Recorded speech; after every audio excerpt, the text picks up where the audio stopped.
പ്രശസ്തിയുടെ ഒടിമുടി കയറിയാലും മണ്ണിൽ ചവിട്ടി നിൽക്കുന്ന കുറച്ച് നടന്മാരുണ്ട്. സ്വാഭാവികമായ അഭിനയശേഷി കൊണ്ട് നമ്മുടെ മനസ്സ് കുളിർപ്പിക്കുന്നവർ. ഇതിനോടകം തന്നെ ഒട്ടേറെ ഹാസ്യവേഷങ്ങളിലൂടെ മലയാള സിനിമയുടെ സ്ഥിരം സാന്നിധ്യമായി മാറിയ നമ്മുടെ എല്ലാം പ്രിയങ്കരനായ നോബി മാർക്കോസ് ആണ് ഇന്ന് നമ്മുടെ ഒപ്പമുള്ളത്. അദ്ദേഹത്തെ സ്വാഗതം ചെയ്യാം. നമസ്കാരം.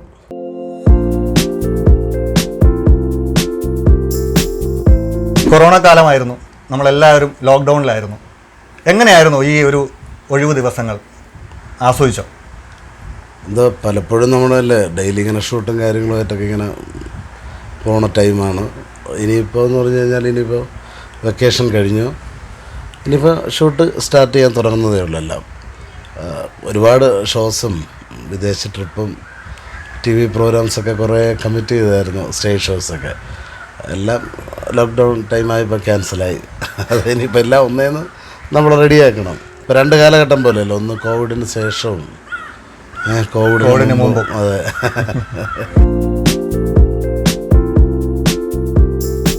എന്നെ പൊതുവിൽ ആൾക്കാർ പറയുന്നത് എന്താണ്, പുള്ളി ഇച്ചിരി ജാടയാണ്, ഇത്തിരി. അത് ഒരുപാട് പേരെന്നെ പറ്റി എനിക്കറിയാവുന്ന എൻ്റെ സുഹൃത്തുക്കളടുത്ത് വരെ പറയുന്നുണ്ട്, പുള്ളിക്കാർ ഇത്തിരി ജാടയാണല്ലേ. കാര്യം അത് ഞാൻ അങ്ങനെയാണ്, ഞാൻ എൻ്റെ സംസാരമില്ല. പക്ഷേ എന്നെ അടുത്തറിയാവുന്നവർക്കും എൻ്റെ സുഹൃത്തുക്കൾക്കും അറിയാം ഞാൻ എങ്ങനെയാണെന്ന്. TV പോലും ഞാനിരുന്ന് തമാശ പറഞ്ഞിട്ട് തിരിച്ച് വെളിയിറങ്ങുമ്പോൾ ആൾക്കാർ പറയും ഈ പുള്ളിയാണ് അവിടെ ഇരുന്നത്. പുള്ളി സ്വാഭാവികമായിട്ട് ഇപ്പോൾ എന്നെ ഒരാൾ നേരിട്ട് എന്നെ പരിചയമില്ലാത്ത ഒരാൾ എന്നെ കണ്ടു കഴിഞ്ഞാൽ, TV മാത്രം കണ്ടിട്ടുള്ള ഒരാൾ എന്നെ കണ്ടു കഴിഞ്ഞാൽ സ്വാഭാവികമായിട്ടും വിചാരിക്കും ഞാൻ ഇച്ചിരി ജാടയാണ്, ഇച്ചിരി വെയിറ്റ് ഇട്ട് നടക്കുന്ന കക്ഷിയാണ്, ആരോട് സംസാരിക്കാറില്ല, അങ്ങനെ പറയുന്നുണ്ട്. പക്ഷേ ഞാനുമായിട്ട് ഇടപെടുന്ന എന്നെ അറിയാവുന്നവർക്കറിയാം ഞാൻ എങ്ങനെയാണ്, ഞാൻ ആൾക്കാരുടെ അടുത്ത് എങ്ങനെയാണ് ബിഹേവ് ചെയ്യുന്നതൊക്കെ. എന്തോ എനിക്കൊന്നും എൻ്റെ ഒരു പിന്നെ ഫേസിൻ്റെയും ശരീരത്തിൻ്റെയൊക്കെ ഒരു ഇതായിരിക്കും. പുള്ളിയെ കാണുമ്പോൾ ഇച്ചിരി ഇതാണ് ഫേസൊക്കെ. കാര്യം ദൈവം തരുന്ന മോഹമല്ലേ, നമുക്കതെല്ലാം കൊണ്ട് നടക്കാൻ പറ്റും. പിന്നെ എന്താ പറയാൻ, അങ്ങനെയാണ് പലരും പറയുന്നത്. എന്നെപ്പറ്റി അങ്ങനെ പറയുന്നിടത്ത് ഞാൻ പറയും, നിങ്ങൾ എന്നെ അടുത്തറിയാവുന്നു, നിങ്ങൾക്ക് പരിചയമുള്ള ആരെങ്കിലും കാണുമല്ലോ എന്നെ അറിയാവുന്നു, നിങ്ങൾ അവരുടെ അടുത്ത് ഒരു 10 മിനിറ്റ് നിങ്ങൾ എന്നെപ്പറ്റി ചോദിക്കണം. അപ്പോൾ അവർ പറഞ്ഞു തരും ഞാൻ എങ്ങനെയാണെന്ന്. അങ്ങനെ പറഞ്ഞ് എൻ്റെ അടുത്ത് കമ്പനി കൂടി ഒരുപാട് പേരുണ്ട്. അതായത് നിങ്ങൾ ഇത്തിരി ജാടയാണെന്ന് ഞാനിങ്ങനെ നേരിട്ട് അടുത്തറിഞ്ഞ് ഒരു 15-20 മിനിറ്റ് എൻ്റെ അവിടെ നിന്ന് കഴിഞ്ഞാൽ പിന്നെ ജീവിതത്തിൽ എന്നെ മറക്കില്ല. അങ്ങനെയാണ് എൻ്റെ ക്യാരക്ടർ. അല്ല, പല ഇൻ്റർവ്യൂവിലും ഞാൻ കേട്ടിട്ടുണ്ട്. ഇപ്പം നോബിയുടെ ഈ പറഞ്ഞ ഈ വളരെ യുണീക്കായിട്ടുള്ള ഈ ശരീരവും പിന്നെ ശബ്ദം ഒരു പ്രത്യേകതയാണ്. സാധാരണ വെച്ചാൽ ഈ പ്രത്യേകിച്ച് ഹാസ്യ ചില ഈ കൗണ്ടറുകൾ പറയുന്നവരും അല്ല ചില ഇപ്പം നമ്മൾ അടുത്ത് തന്നെ കഴിഞ്ഞ പ്രീമിയർ പത്മിനി അതിലുള്ള വെബ് സീരീസ് തന്നെ സത്യം പറഞ്ഞാൽ ആ ഒരു വോയിസ് മോഡുലേഷൻ ഒരു പരിധിവരെ ആ ഹാസ്യത്തിൻ്റെ ആ സന്ദർഭത്തിനെ നല്ല രീതിയിൽ അങ്ങോട്ട് ഉത്തേജിപ്പിച്ചിട്ടുണ്ട്. എന്നെ കാണുമ്പോൾ എൻ്റെ ഒരു അലസമട്ടാണ് എൻ്റെ ഫേസും എൻ്റെ ചിരിയും എൻ്റെ സംസാരവും ഒരു അലസമട്ടിട്ടുള്ള ഒരു അതങ്ങനെയാണ് എൻ്റെ ഇത്. അപ്പോൾ പലതരം ഞാൻ അങ്ങനെ ഒരു ക്യാരക്ടർ ഞാൻ ചെയ്തു കോമഡി സ്റ്റാർസ് ചെയ്യുന്ന സമയത്ത്. ഒരു ടെലിഫോൺ ഓഫീസർ, കാര്യം ഒന്നും മൈൻഡ് ആരെയും ഇല്ലാത്ത. ഇപ്പം ഞാനിരുന്നത് ഈ കാഷ്വലായിട്ട് ഇങ്ങനെ ഒരു മൈൻഡും ഇല്ല, ഒരു താല്പര്യമില്ലാത്ത സംസാരം, അങ്ങനെ ഒരു ക്യാരക്ടർ ചെയ്തത് ഗംഭീര അഭിപ്രായമായിരുന്നു. ആ ക്യാരക്ടർ കണ്ടിട്ട് ഒരുപാട് പേര് വിളിച്ചിട്ട് എന്നോട് ചോദിച്ചിരിക്കണം. അപ്പം അത് ഇങ്ങനെ ഞാൻ വേറൊരാളിനെ കണ്ടിട്ട് ഇങ്ങനെ ഒബ്സർവ് ചെയ്ത്, അത് നമ്മുടെ ഷാജി അണ്ണനുണ്ട്, ഷാജി മോഹൻ, നമ്മുടെ ഏഷ്യാനെറ്റിലെ ചീഫ്. അപ്പോൾ പുള്ളി ഇങ്ങനത്തെ ഒരു അലസമട്ടാണ് സംസാരമൊക്കെ. അത് മാറ്റി വെച്ച് ചെയ്യാതെ പുള്ളിയെ ഞാൻ പിന്നെ അങ്ങനെ പുള്ളി ഇങ്ങനെ എന്ത് ചെയ്തു മനസ്സിലിട്ട് ഇങ്ങനെ കളിച്ചാണ് ആ ക്യാരക്ടർ അങ്ങോട്ട് ഡെവലപ്പ് ചെയ്തത്. നല്ല ഉഗ്ര ക്യാരക്ടറായിരുന്നു, നല്ല സ്കോർ ചെയ്ത സ്കിറ്റായിരുന്നു അത് ഒരു ക്യാരക്ടർ. ഞാൻ ആദ്യമായിട്ട് ചെയ്ത സിനിമ ഞാൻ സഞ്ചാരി എന്ന് പറഞ്ഞിട്ടൊരു മൂവിയാണ്. അതിലെ നായകൻ പ്രശാന്ത് പൊന്നപ്പർ, അയ്യപ്പ വെച്ചു, പുള്ളിയായിരുന്നു അതിൽ നായകനായിട്ട്. ആ പടത്തിലാണ് ഞാൻ ആദ്യമായിട്ട് അഭിനയിച്ചത്. ആ സമയത്ത് ഞാനൊരു പിന്നെ മിമിക്സ് കളിച്ചുകൊണ്ടിരിക്കുന്ന സമയത്ത് എനിക്കിങ്ങനെ ഒരു പടത്തിൽ അവസരം ആദ്യമായിട്ട് കിട്ടിയൊരു വേഷമാണ്. അങ്ങനെ ഞാനിവിടെ നിന്ന് ആ സിനിമയിൽ അഭിനയിക്കാൻ വേണ്ടി പോയി. ആ സിനിമയിൽ ആലപ്പുഴ വെച്ചാണ് ഷൂട്ട്. ആലപ്പുഴ വെച്ച ആ പടത്തിൻ്റെ ഷൂട്ടിംഗ് സമയത്ത് എനിക്കൊരൊറ്റ ഷർട്ടും ഒരൊറ്റ പാൻറ്റും ഉണ്ടായിരുന്നുള്ളൂ എനിക്ക്. ഞാനിവിടെ നിന്ന് അവിടെ ചെന്നപ്പം വേറെ എനിക്ക് ഡ്രസ്സൊന്നുമില്ല, കാര്യം ചെറിയ ബഡ്ജറ്റ് പടമായിരുന്നു, വേറെ കോസ്റ്റ്യൂമൊന്നുമില്ല. ഞാൻ ഇട്ട ഷർട്ട് തന്നെ ഞാൻ അഭിനയിച്ചു. ഭീമൻ്റെയൊക്കെ ചേട്ടന് ഞാനായിട്ടുള്ളൊരു ഫൈറ്റ് എന്നെ ഒരു മാർക്കറ്റിൽ വെട്ടിയിടുന്നു. ഞാനിട്ടുകൊണ്ട് പോയ പാൻറ്റും ഞാനിട്ടുകൊണ്ട് പോയ ഷർട്ടും ഇട്ട് അഭിനയിച്ചു. ഫുള്ള് ആ ഷർട്ട് കീറി അതിനകത്ത് ബ്ലഡാക്കി ചന്തയിൽ കിടന്ന് പിന്നെ തിരിച്ചിട്ടുണ്ടോ എനിക്ക് ഷർട്ടും ഇല്ല. ഞാനവിടെ കിടന്ന് കറങ്ങി. അന്ന് പ്രോഗ്രാം കരമനയായിരുന്നു. ആ പ്രോഗ്രാമിനൊക്കെ ഞാൻ ലേറ്റായിട്ട് രാത്രി 8 മണിക്ക് പ്രോഗ്രാം, ഞാൻ എത്തിയത് 2 മണിക്കാണ് കണ്ടത്. അന്ന് എൻ്റെ ഓണറായിരിക്കണമെന്ന് കേട്ട്. അത് ഫസ്റ്റ് ഫിലിം. പിന്നെ അതിനുശേഷം നമ്മുടെ കോളേജ് ഡേയ്സ്, അതെ, കോളേജ് ഡേയ്സ് കൃഷ്ണമാറിട്ടുണ്ട്, കോളേജ് ഡേയ്സ്. പിന്നെ അങ്ങനെ. പക്ഷേ പുലിമുരുകനിലെ ബെന്നി, അതെ, അത് വലിയൊരു ബ്രേക്കായിരുന്നു. ഞാൻ പോലും പ്രതീക്ഷിക്കാതെ എനിക്കൊരു കിട്ടിയൊരു ക്യാരക്ടറാണത്. അല്ല, അത് ഇപ്പം ആ ഒരു വേഷത്തിലേക്ക്, ആ ഒരു ക്യാരക്ടറിലേക്ക് എത്താനുള്ള സാഹചര്യം, അല്ലെങ്കിൽ അതെങ്ങനെയായിരുന്നു എന്നുള്ളത്? അതെല്ലാം പിന്നെ പ്രൊഡക്ഷൻ കണ്ടുള്ള നോബിളേട്ടം വിളിച്ചിട്ടാണ് ഞാൻ ചെല്ലുന്നത്. എറണാകുളത്തായിരുന്നു ഫസ്റ്റ് സീന്. അതവിടെ വെച്ച് ചെയ്ത വൈശാഖണ്ണൻ. പിന്നെ അതിനുശേഷം പിന്നെ വൈശാഖണ്ണൻ ചെയ്ത മധുരരാജ ക്യാരക്ടർ, അതിനകത്തൊരു ക്യാരക്ടർ ചെയ്തു. പിന്നെ അതുപോലെ മമ്മൂക്കൻ്റെ പ്രൈസ് ദ ലോഡിൽ ഒരു ഗുണ്ടാവേഷം, രസകരമായ, അത് നമ്മുടെ ഷിബിച്ചേട്ടൻ്റെ ആർട്ട് ചെയ്ത പടം. ഷിബിച്ചേട്ടൻ അത് ആദ്യമായിട്ട് ഞാൻ മമ്മൂക്കയുടെ അഭിനയിക്കുന്നു. പിന്നെ ഇതും അതുപോലെ തന്നെ ലാലേട്ടനോട് ആദ്യമായിട്ട് അഭിനയിക്കുന്നു. വെച്ചാൽ പേടിയുണ്ടായിരുന്നു ആദ്യമൊക്കെ. കാര്യം നമ്മൾ എത്ര സ്റ്റേജിൽ പെർഫോം ചെയ്താലും സിനിമയാണ്. സ്റ്റേജിൽ തെറ്റിയ നാട്ടുകാരെന്ന് കേൾക്കാം, സിനിമയിൽ തെറ്റിയാൽ നമുക്ക് കട്ട് ചെയ്തെടുക്കാം. എന്നാലും നമുക്കൊരു ടെൻഷൻ ഉണ്ടായിരുന്നു. പക്ഷേ എന്താ പറയുക, ദൈവത്തിൻ്റെ അനുഗ്രഹം ഒക്കെ കൊണ്ട് ലാലേട്ടന് പിന്നെ ഭയങ്കര സപ്പോർട്ടായിരുന്നു. ശരി. അല്ല, പ്രത്യേകിച്ച് എനിക്ക് തോന്നുന്നു പുലിമുരുകനിലെ വേഷം അത് എല്ലാവരും മനസ്സിലേക്ക് കയറി പറ്റിയ ഒരു വേഷം. അത് വലിയ പടമായിരുന്നല്ലോ. അതെ, ഇത്രയും വലിയൊരു പടം, മലയാളത്തിൻ്റെ ആദ്യത്തെ 100 കോടി ക്ലബ്ബിൽ കയറിയ പടം, ഇങ്ങനെയൊക്കെ ജനങ്ങളെല്ലാം കാണുന്നൊരു പടമാണ്. നമ്മൾ വർഷങ്ങളിൽ ഇപ്പോഴും ടി വിയിൽ എപ്പോഴും പുലിമുരുകൻ, കുട്ടികൾക്ക് ഇത്രയും ആരാധന തോന്നിയ, അല്ലെങ്കിൽ കുട്ടികൾ തന്നെ നിർബന്ധിച്ച് വലിയ ആൾക്കാരെ കൊണ്ടുപോയി ഹിറ്റാക്കിയ ഒരു പടം. അതെ അതെ അതെ അതെ, ഭയങ്കരമായിട്ട്. അങ്ങനെ അത് എന്താ പറയുക, ഒരു ജീവിതത്തിൽ കിട്ടിയ ഏറ്റവും വലിയ ഭാഗ്യങ്ങളിലൊന്നാണ് പുലിമുരുകനിൽ ആ ക്യാരക്ടർ. മിമിക്രിയിലൂടെ, സ്റ്റേജ് ഷോസിലൂടെയാണ് കലാരംഗത്തേക്ക് വന്നത്. അപ്പം ഈ പഠന കാലത്ത് തന്നെ ഈ ഇതിനോടൊരു താല്പര്യം ഉണ്ടായിരുന്നു? കൊച്ചിലെ മുതലേ സ്റ്റേജ് പരിപാടിയും ഞാനൊക്കെ ഒരു എന്താ പറയുക, ഞാൻ 8ാം ക്ലാസ്സിൽ പഠിച്ചിരുന്ന സമയത്തൊക്കെ തന്നെ നാടകങ്ങൾ, ചെറിയ ചെറിയ നാടകങ്ങൾ, പള്ളിയിലായാലും നാടകങ്ങൾ ഞാനും അമ്മയും ഒരുമിച്ച് അഭിനയിച്ചിട്ടുണ്ട് പള്ളിയിൽ നാടകത്തിലൊക്കെ. അങ്ങനെ മിമിക്രി ഞാൻ വലിയ ടച്ചില്ലാത്ത ഒരാളായിരുന്നു. ഞാൻ സ്റ്റേജിൽ കഥാപ്രസംഗം, നോൺ ആക്ട്, അങ്ങനെയുള്ള സംഭവങ്ങളൊക്കെയാണ് ചെയ്തുകൊണ്ടിരുന്നത്. പിന്നീടാണ് മിമിക്രി പെട്ടെന്നല്ല, എന്താ പറയുക, ഞാൻ ആദ്യമായിട്ട് മിമിക്രി ചെയ്ത് തന്നെ സ്റ്റേജിൽ ചെയ്തതെന്ന് തന്നെ ഞാൻ പള്ളിയിലാണ് ആദ്യമായിട്ട് മിമിക്രി ചെയ്യണത്. മിമിക്രി ചെയ്യണമെന്ന് പറഞ്ഞു കഴിഞ്ഞാൽ എല്ലാവരും കയറി ചെയ്യുന്നുള്ളത്. അപ്പോൾ ഞാൻ ഈ അനുകരണം വലുതായിട്ട് അങ്ങനെ ചെയ്യുന്ന ഒരാളല്ല. അങ്ങനെ ആദ്യമായിട്ട് ഞങ്ങളുടെ പള്ളിയിൽ ഒരു അച്ഛൻ പറഞ്ഞു, അച്ഛന് സ്റ്റേജിൽ കയറാൻ വരുന്ന അച്ഛൻ പറഞ്ഞു, നോബി കയറി ചെയ്യണം, ഇന്നത് ചെയ്യണമെന്ന് പറഞ്ഞ് മൈക്കിലങ്ങ് പിടിച്ചാൽ മതി, ബാക്കി ഞാൻ ബാക്കിൽ നിന്ന് സൗണ്ട് തരാം. ഞാൻ ചെന്ന് പോരെന്ന് പറയും, അച്ഛൻ ബാക്കിൽ നിന്നിട്ട് സൗണ്ട് കൊടുക്കും. അങ്ങനെയാണ് ആദ്യമായിട്ട്. എന്നിട്ട് അന്ന് എനിക്ക് ആദ്യമായിട്ട് ഡബ് ചെയ്ത അച്ഛനാണ്. അപ്രിസിയേഷൻ എനിക്ക് ഒരുപാട് കിട്ടി. കുറച്ച് പേർക്ക് മാത്രമേ അറിയാവൂ അത് അച്ഛനാണ് ചെയ്തതെന്ന്. എല്ലാവരും വന്നിട്ട് നന്നായിട്ട് ഗംഭീരമായിരുന്നു പറഞ്ഞിട്ട്. പിന്നീട് എനിക്ക് മിമിക്രിയിലെന്ന് പറഞ്ഞാൽ ഞാൻ സ്കൂളിലൊക്കെ മിമിക്രി ഞാൻ ചുമ്മാ ഈ അനുകരണം എന്ന് പറഞ്ഞാൽ ഞാനൊരു നടൻ്റെ ശബ്ദം അങ്ങനെ ഇരുന്ന് പഠിക്കില്ല. ആരെങ്കിലും ചെയ്യുന്നത് കേട്ട് 2 ഡയലോഗ് പറയാം, അത്രയേ ഉള്ളൂ. അല്ലാതെ ഞാൻ ഇതിനു വേണ്ടി മെനക്കെട്ടിട്ടില്ല. സ്ക്രിപ്റ്റിലൊന്നും വിശ്വാസമില്ല. സ്ക്രിപ്റ്റ് നമ്മൾ വായിക്കും. പിന്നെ സിനിമയിലൊക്കെ ആണെങ്കിൽ അവർ നമുക്ക് സ്ക്രിപ്റ്റ് തരും, അത് തന്നെ പറയണം. അല്ലെങ്കിൽ നമ്മൾ വേറെ നമ്മൾ സ്കിറ്റ് കളിക്കുമ്പോൾ, സ്റ്റേജിൽ സ്കിറ്റ് കളിക്കുമ്പോൾ നമുക്ക് സ്ക്രിപ്റ്റ് ഇല്ല. ഒരു പിന്നെ ക്ലൈമാക്സ് മാത്രമേ നമുക്കുണ്ടോ. ക്ലൈമാക്സ് ഇല്ലാതെ ഞങ്ങൾ സ്റ്റേജിൽ കയറിയിട്ടുണ്ട്. ക്ലൈമാക്സ് ഇല്ലാതെ ഒരു 10 സിറ്റുവേഷൻ സാധനം മാത്രം എഴുതും. ബാക്കി ഡയലോഗെല്ലാം നമ്മൾ സ്പോണ്ടേനിയസ് ആയിട്ട് പറഞ്ഞുകൊണ്ടിരിക്കും. ഈ സിറ്റുവേഷൻ ആഡ് ചെയ്തിട്ടുള്ള ഡയലോഗ്സ് ഇങ്ങനെ പറഞ്ഞുകൊണ്ടിരിക്കുകയുള്ളൂ. ഞങ്ങൾ കോമഡി സ്റ്റാഴ്സ് നെൽസനെണ്ണ ഇല്ലാത്തൊരു ടൈം ഞാൻ, നമ്മുടെ റിയാസിക്ക നിർമ്മാല, റിയാസിക്ക, ബിനു, രാജേഷ് തിരുവമ്പടി, ഞങ്ങൾ 4 പേരുമാണെന്ന്. ഞങ്ങൾക്കൊരു കിട്ടില്ല, ഗംഭീര 100ൽ 100 മാർക്ക് കിട്ടി. ആ സ്കിറ്റിൻ്റെ ക്ലൈമാക്സ് ഇല്ല ഞങ്ങളിങ്ങനെ ചെയ്തുകൊണ്ടിരിക്കുകയാണ്. എന്ത് പറയും, ഇങ്ങനെ ചിരിക്കും പരസ്പരം അങ്ങോട്ട് ഇങ്ങോട്ട് നോക്കി. ലാസ്റ്റ് 2 പേരെ സീനാകുമ്പം അങ്ങനെ ഞങ്ങൾ ബാലൻസ് ചെയ്തു. നിങ്ങൾ പോകണം അവിടെ ചെന്നിട്ട് എന്തെങ്കിലും ക്ലൈമാക്സ് എത്ര ശ്രമിച്ചിട്ട് കിട്ടണില്ല. ലാസ്റ്റ് നമ്മളെന്തെന്ന് പറയുമ്പോൾ ഒരു സാധനം ഞാൻ ചെയ്തു, നമ്മൾ ഒരുമിച്ചുള്ള തന്നെ ഞാൻ ആ സാധനം ചെയ്ത് ഈ സാധനത്തിന് ഭയങ്കരമായിട്ട് ചിരി കയറി. ഇപ്പം നമ്മൾ വിചാരിച്ചത് ഇതിലങ്ങ് നിർത്താം. ഇങ്ങനെ ചിരി കയറി വന്ന് ഇതിൽ തന്നെ ഞങ്ങൾ ക്ലൈമാക്സ് നിർത്തി. അപ്പോൾ അത് വിജയിച്ച്. വീണ്ടും നീട്ടിക്കൊണ്ട് പോയിരുന്നെങ്കിൽ പൊളിഞ്ഞു പോയാൽ. അതെ, അപ്പോട്ടെ വെച്ചിട്ട് അങ്ങനെ ക്ലൈമാക്സ് പോലും ഇല്ലാത്ത സ്കിറ്റ് കളിച്ചിട്ടുണ്ട്. ഞാൻ ആദ്യമായിട്ട് സ്റ്റേജിൽ മിമിക്രി എന്ന് പറഞ്ഞു കഴിഞ്ഞാൽ ക്ലബ്ബ് തലത്തിൽ മത്സരത്തിന് പോയി. അപ്പോൾ ഈ പോത്തങ്കോട് ഒരു സ്ഥലത്ത് മത്സരിക്കണം. അപ്പം ഒരു ക്ലബ്ബിൽ നിന്ന് നമുക്ക് 4 പേർക്ക് മത്സരിക്കാം. അപ്പോൾ സന്തോഷ് ബാബു, നമ്മുടെ നാടൻ പാട്ടിലുള്ള സന്തോഷ് ബാബു, ഫിറോസ്, ഞാൻ അപ്പോൾ ഇവരെല്ലാവരും കൂടെ എന്നെ നിർബന്ധിച്ച് മിമിക്രി മത്സരത്തിൽ കയറ്റി. അപ്പോൾ ഞാൻ പറഞ്ഞു ഞാൻ കയറുന്നില്ല. ഞാൻ കുറച്ച് സ്റ്റാറൊക്കെ അന്ന് അനുകരിക്കുമായിരുന്നു. ഇവർ നിർബന്ധിച്ച് എന്നെ കയറ്റി ഞാൻ കയറി ചെയ്ത് ഫസ്റ്റ് പ്രൈസ് എനിക്ക്. മറ്റേവർ സ്കൂളിലെല്ലാം ജില്ലാ തലത്തിലും പ്രൈസ് മേടിക്കുന്ന ടീമാണ് അവർ.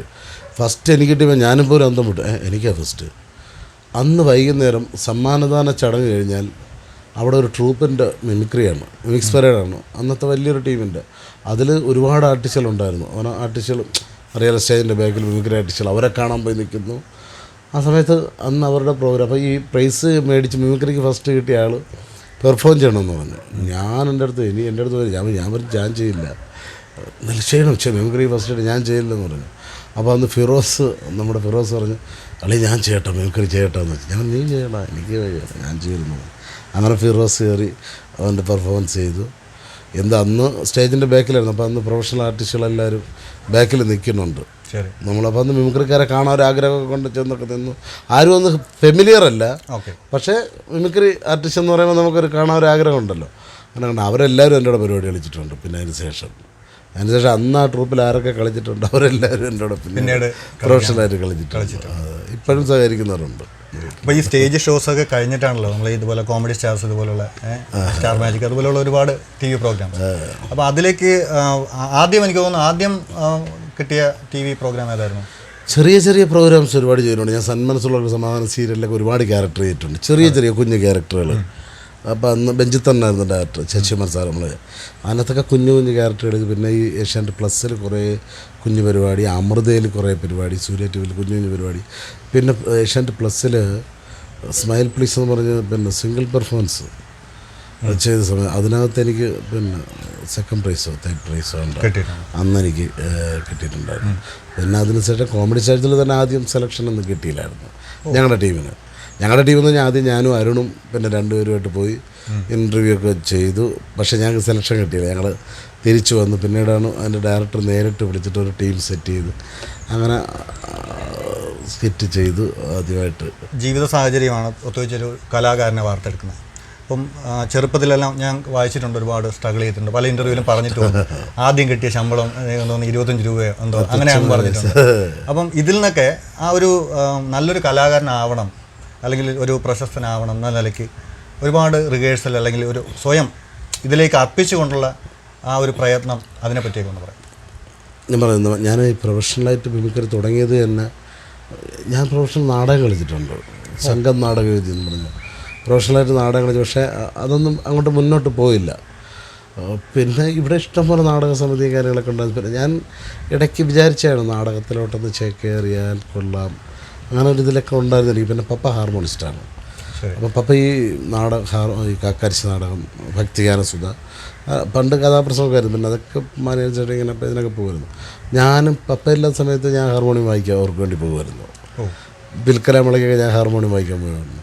പിന്നെ ട്രിപ്പിൾ ഡ്രമ്മ് ആ സമയത്ത് അതൊക്കെ ആയിരുന്നല്ലോ. തബലയും ട്രിപ്പിൾ ഡ്രമ്മും ഒരു ഹാർമോണിയമാണ് ഈ കാക്കാരിശി പരിപാടിക്ക് പഠിച്ചിട്ടില്ല. അതൊക്കെ ഹാർമോണിയം ചെറുതായിട്ട് പഠിച്ചിട്ടുണ്ട്, കീബോർഡ്.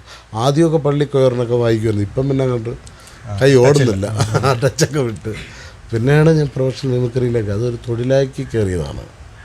തൊഴിലാക്കി കയറുന്ന ആ സമയത്ത് നമുക്ക് എന്താ പറയുക, ചെറിയ പണികൾ. ഞാൻ ഈ AC മെക്കാനിക്ക് പഠിക്കാൻ പോയതാണ്. അതൊന്നും തലേ കയറില്ല നമുക്ക്, ഒരു ഒരു താല്പര്യമില്ല. പക്ഷെ അത് താല്പര്യത്തിൻ്റെ കുറവല്ല, പറ്റൂല. അത് അത് പറ്റില്ല. നമ്മൾ ഇത്ര ബുദ്ധിമുട്ടിയാലും അത് പറ്റില്ല എന്ന് നമുക്ക് ബോധ്യമായി. പഠിച്ചുകൊണ്ട് രക്ഷയില്ലെന്ന് മനസ്സിലായി. അങ്ങനെ ഇവർ എന്നെ ഇതെല്ലാം പഠിക്കാൻ കൊണ്ടാക്കി. ഞാൻ പിന്നെ ഒക്കെ വിട്ടു. എന്നിട്ട് എൻ്റെ ഫ്രണ്ടുണ്ട് രതീഷ്. അപ്പോൾ രതീഷ് ഖത്തറിലാണ്. അപ്പോൾ ഞാൻ പെയിൻറ്റിങ്ങും ഇങ്ങനെയുള്ള ചെറിയ പരിപാടി ഇതൊക്കെ ആയിട്ട് ഇങ്ങനെ നടക്കുന്ന ടൈം മിമിക്രി ഉണ്ട് അത്യാവശ്യം. മിമിക്രി ട്രൂപ്പിലൊക്കെ പോകും. പക്ഷേ വീട്ടിലൊക്കെ കലിപ്പാണല്ലോ. കാര്യം 3 മാസം പരിപാടിയേ ഉള്ളൂ. പരിപാടി കളിച്ച് തുച്ഛമായ ശമ്പളം. പിന്നെ ഇടയ്ക്ക് ഓഫ് സീസണിൽ പെയിൻറ്റിങ്ങും പരിപാടിയൊക്കെ ആയിട്ട് ഇങ്ങനെ പോകും. അപ്പോൾ ഞാൻ ഇവൻ്റെ അടുത്ത് പറഞ്ഞു, എടാ അവൻ ഗൾഫിൽ നിന്ന് വിളിക്കുക തന്നെ. അവൻ ആദ്യം എൻ്റെ കൂടെ ഞാൻ മ്യൂസിക് കളിക്കുമ്പോൾ അവരത് ഡാൻസായിരുന്നു. ഖത്തർ പോയപ്പോൾ സമയത്ത് ഞാൻ വിളിച്ചു, എടാ എനിക്ക് എങ്ങനെയാലും നീ ഒരു വിസ റെഡിയാക്കി താ, എന്തെങ്കിലും പരിപാടിയും കാര്യങ്ങളൊക്കെ ആയിട്ട്. അപ്പോൾ അവൻ്റെ അടുത്ത് പറഞ്ഞു, നീ 2 വർഷം കൂടെയൊക്കെ നില്ലടാ, നിന്ന് നോക്കി എന്തെങ്കിലും ഒരു ഇതുണ്ടെങ്കിൽ നമുക്ക് തിരിച്ച് തന്നെ ഞാൻ കൊണ്ടുവരാം. നീ എന്തെങ്കിലും കോഴ്സും കൂടെ പഠി. അങ്ങനെ ഞാൻ AC ഒക്കെ പഠിക്കുമ്പോൾ 2 ദിവസം 3 ദിവസം പോയി എന്നെ കൊണ്ട് പറ്റൂല. ഞങ്ങൾ വിട്ട് അപ്പോൾ എൻ്റെ അടുത്ത് പറഞ്ഞ് നീ കുറച്ച് ദിവസം കൂടെ നില്ല്, നീ നോക്ക്, ചിലപ്പം രക്ഷപ്പെടും എന്നൊക്കെ പറഞ്ഞിട്ട് പിന്നീട് ഞാൻ അവനെ കാണുന്നത് അവൻ 6 വർഷം പിന്നെ ഖത്തറിൽ നിന്നു. പിന്നീട് ഞാൻ ഖത്തറിൽ ഷോയ്ക്ക് പോകുമ്പോഴാണ് പിന്നെ അവനെ കാണുന്നത്. അതിനുശേഷം പിന്നെ ഞാൻ സ്ഥിരമായിട്ട് അവിടെ പോകുമ്പോഴെല്ലാം ഓടി വന്നിട്ട് എൻ്റെ അടുത്ത് ഞാൻ നിന്നെ പറഞ്ഞില്ലേ നീ ഒന്ന് കയറി വന്നിരുന്നെങ്കിൽ വേറെ ആരെങ്കിലും വരുമ്പോൾ നമുക്ക് പോയി കാണാൻ പറ്റുമല്ലോ, ഇതിപ്പോൾ നിന്നെ ഞാൻ കാണാൻ വേണ്ടി വന്നില്ലെന്ന് പറഞ്ഞിട്ട് ഇങ്ങനെ എന്താ പറയുക, അതൊക്കെ മറക്കാൻ പറ്റാത്ത അനുഭവങ്ങളും കാര്യങ്ങളാണ്. വിദേശ രാജ്യങ്ങൾ ഒരുപാട് പോയിട്ടുണ്ട്. ഇതൊന്നും നമ്മൾ ഒരിക്കലും പ്രതീക്ഷിച്ചില്ല. കാര്യം നമ്മൾ പണ്ട് ടി വിയിലൊക്കെ ഇരുന്ന് ഈ ഗൾഫ് കാസറ്റുകളൊക്കെ അന്ന് ഭയങ്കര ഹിറ്റായിരുന്നല്ലോ.